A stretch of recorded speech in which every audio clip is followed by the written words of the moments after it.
Hello നമസ്കാരം, രഞ്ജിത്ത്. ഇന്ന് നമ്മൾ സംസാരിക്കാൻ പോകുന്നത് സ്കൂളുകളെ കുറിച്ചാണ്, അല്ലെങ്കിൽ എഡ്യൂക്കേഷണൽ ഇൻസ്റ്റിറ്റ്യൂഷനുകളെ കുറിച്ചാണ്. എങ്ങനെയാണ് ഒരു എഡ്യൂക്കേഷൻ ഇൻസ്റ്റിറ്റ്യൂഷൻ ലാഭത്തിലാക്കുക? വലിയ പ്രശ്നമാണ്.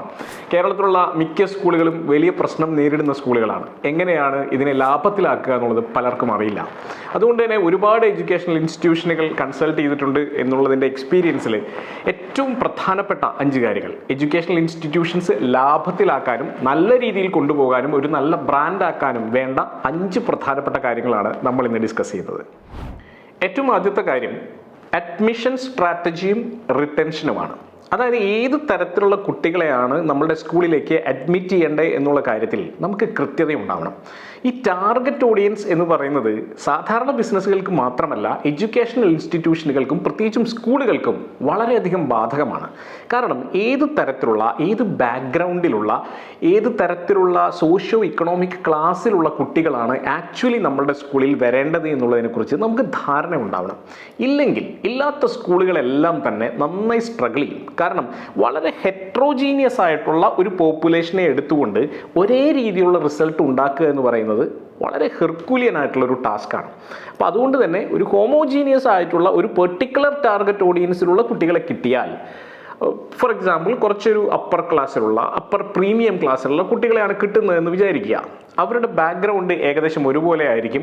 അവരുടെ മാതാപിതാക്കളുടെ എഡ്യൂക്കേഷണൽ ക്വാളിഫിക്കേഷനും എക്സ്പോഷറും ഒക്കെ ഏകദേശം ചിലപ്പോൾ ഒരുപോലെ ആയിരിക്കും. അങ്ങനെയാണെങ്കിൽ അവരുടെ തോട്ട് പ്രോസസ്സും ഏകദേശം ഒരുപോലെ ആയിരിക്കും. അങ്ങനെയാണെങ്കിൽ അവരെ അടുത്ത ലെവലിലേക്ക് കൊണ്ടുപോകാനും അവരെ കാര്യങ്ങൾ പറഞ്ഞ് മനസ്സിലാക്കാനും ഒരേ രീതി തന്നെ ഉപയോഗിച്ചാൽ മതി. ഇത് വളരെ ഇമ്പോർട്ടൻ്റ് ആയിട്ടുള്ള പോയിന്റാണ്. ഇതിൽ കൺഫ്യൂഷനുള്ള സ്കൂളുകളെല്ലാം സ്ട്രഗിൾ ചെയ്യുമെന്നുള്ള കാര്യത്തിൽ സംശയം വേണ്ട. അപ്പോൾ ഇത് പറയുമ്പോൾ പല ആൾക്കാരും വിചാരിക്കും, അല്ല സ്കൂളുകളുടെ ഒരു എത്തിക്കലായിട്ടുള്ള ഈ എത്തിക്സ് വളരെയധികം തെറ്റിദ്ധരിക്കപ്പെടുന്ന ഒരു പദമാണ്.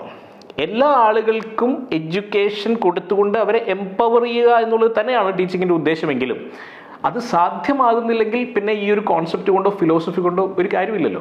അപ്പോൾ അതുകൊണ്ട് തന്നെ ഏകദേശം ഒരേ തരത്തിലുള്ള കുട്ടികളെ ഒരേ തരത്തിലുള്ള എഡ്യൂക്കേഷൻ കൊടുത്തുകൊണ്ട് അടുത്ത ലെവലിലേക്ക് കൊണ്ടുപോവുക എന്നുള്ള ഫിലോസഫിയിലേക്ക് സ്കൂളുകളും എഡ്യൂക്കേഷണൽ ഇൻസ്റ്റിറ്റ്യൂഷനുകളും വരേണ്ടിയിരിക്കുന്നു.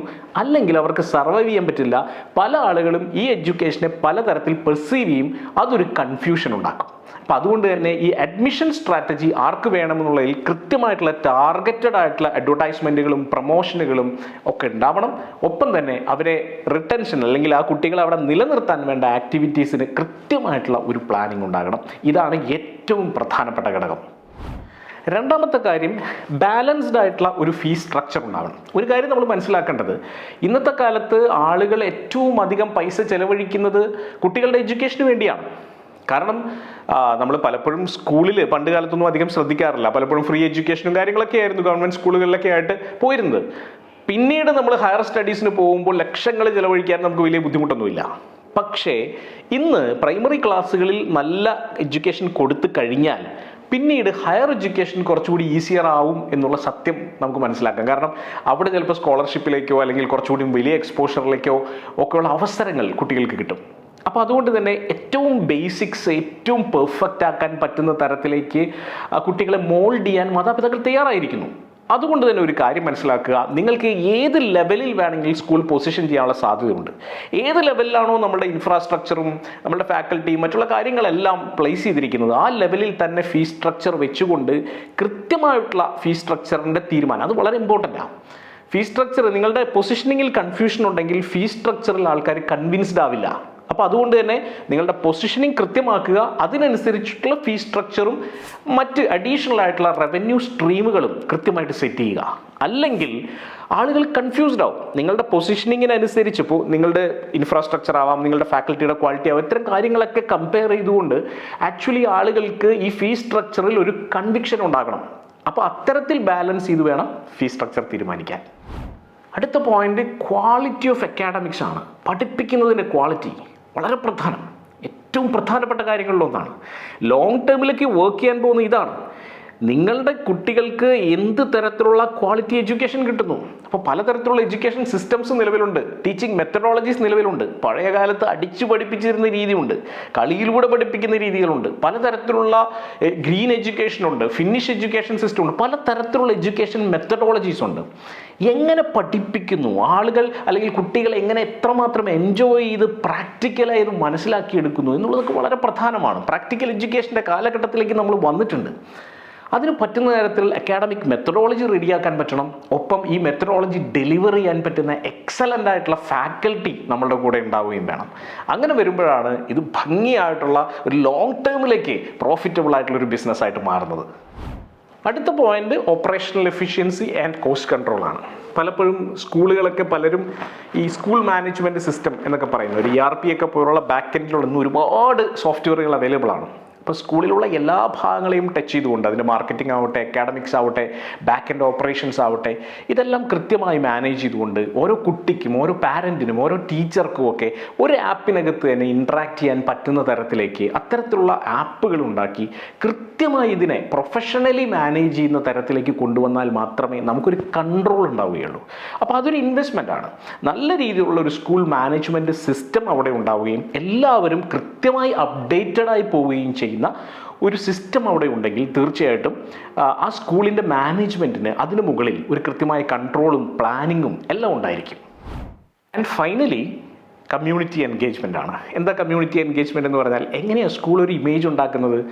പലതരത്തിലുള്ള ആക്ടിവിറ്റീസിൽ, സമൂഹവുമായി ബന്ധപ്പെട്ട് നിൽക്കുന്ന ആക്ടിവിറ്റീസിൽ ഇൻവോൾവ് ആവുന്നതിലൂടെയും കൾച്ചറലായിട്ടുള്ള കോൺട്രിബ്യൂഷൻസ് സമൂഹത്തിന് കൊടുക്കുന്നതിലൂടെയൊക്കെയാണ്. അപ്പോൾ പലതരത്തിലുള്ള ആക്ടിവിറ്റികളിൽ അവിടുത്തെ കുട്ടികൾ എൻഗേജ്ഡ് ആവണം.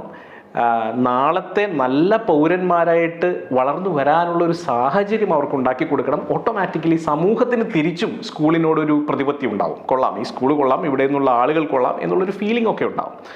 അതുപോലെ ഒരുപാട് കാലമായി പഠിച്ചു പോയിട്ടുള്ള അലൂമിനി ഉണ്ടാവും. ഈ അലൂമിനിയുടെ അസോസിയേഷനും മീറ്റിങ്ങുകളും ഇൻട്രാക്ഷനും ഇൻഡസ്ട്രി ഇൻട്രാക്ഷനും ഒക്കെ കൊടുത്തുകൊണ്ട് മനോഹരമായിട്ടുള്ളൊരു കമ്മ്യൂണിറ്റി എൻഗേജ്മെൻറ്റ് കൂടി സാധ്യമായി കഴിഞ്ഞാൽ, അത് പലതരത്തിലാവാം, പല തരത്തിലാകാം, സ്പോർട്സ് ആകാം, കൾച്ചറൽ ഫെസ്റ്റുകളാവാം, ആർട്സ് ഫെസ്റ്റിവലുകളാവാം, എന്തുമാവാം. ഇത്തരത്തിലുള്ള എല്ലാ തരത്തിലുള്ള ഇൻട്രാക്ഷൻസും അവിടെ സാധ്യമാക്കിക്കൊണ്ട് ആളുകളെ കൂടി പാർട്ടിസിപ്പേറ്റ് ചെയ്യിപ്പിച്ച് കമ്മ്യൂണിറ്റിയിൽ നിന്ന് ഒരു വേർഡ് ഓഫ് മൗത്ത് ഇതിനെക്കുറിച്ച് ഉണ്ടാക്കാൻ കഴിഞ്ഞാൽ ഒരു സംശയം വേണ്ട, ആ സ്കൂൾ ഒരു ബ്രാൻഡഡ് ആയിട്ടുള്ള സ്കൂളായിട്ട് മാറും. പിന്നെ ആളുകൾ ക്യൂ നിൽക്കും ആ സ്കൂളിലേക്ക് വരാനായിട്ട്. നിങ്ങളുടെ ലൊക്കേഷൻ പോലും പ്രശ്നമല്ല, അതൊരു മലമുകളിലാണെങ്കിലും പ്രശ്നമല്ല, ആളുകൾ മല കയറി നിങ്ങളുടെ സ്കൂളിലേക്ക് വന്നിരിക്കും. അപ്പോൾ ഇത്രയും ഈ 5 കാര്യങ്ങൾ വളരെ പ്രധാനപ്പെട്ടതാണ്. 5 കാര്യങ്ങൾ വളരെ എളുപ്പത്തിൽ പറയാമെങ്കിലും ഇത്തരത്തിലുള്ള ഒരു സിസ്റ്റം ഉണ്ടാക്കിയെടുക്കുക എന്നുള്ളത് വളരെ വലിയ വിഷനുള്ള ഒരു മാനേജ്മെൻറ്റിന് മാത്രം സാധ്യമാകുന്ന പരിപാടിയാണ്. ഒറ്റയടിക്ക് ചിലപ്പോൾ സാധ്യമല്ല. ഈ സ്കൂളൊക്കെ ആയതുകൊണ്ട് തന്നെ takes A bit of time, കുറച്ച് സമയം, ഒരു ലോങ് ടേമിലുള്ളൊരു പ്രോസസ്സാണിത്. ലോങ് ടേമിലുള്ള ഒരു വിഷൻ ഉണ്ട് നിങ്ങൾക്കെങ്കിൽ, അങ്ങനെ ഒരു സ്കൂൾ മാനേജ്മെൻറ്റാണ് നിങ്ങളെങ്കിൽ, ഞങ്ങൾ ഗ്യാരണ്ടി ചെയ്തു തരാം ഈ പറയുന്ന 5 കാര്യങ്ങളും ഇംപ്ലിമെൻ്റ് ചെയ്ത് നിങ്ങളൊരു ബ്രാൻഡാക്കാൻ നമുക്ക് കഴിയും എന്നുള്ളത്. ഇനി ഇത് സ്കൂളുകൾക്ക് മാത്രമല്ല, പ്രൈവറ്റ് ആയിട്ടുള്ള പല എഡ്യൂക്കേഷണൽ ഇൻസ്റ്റിറ്റ്യൂഷൻസിലും ആപ്ലിക്കബിൾ ആണ്. All the best.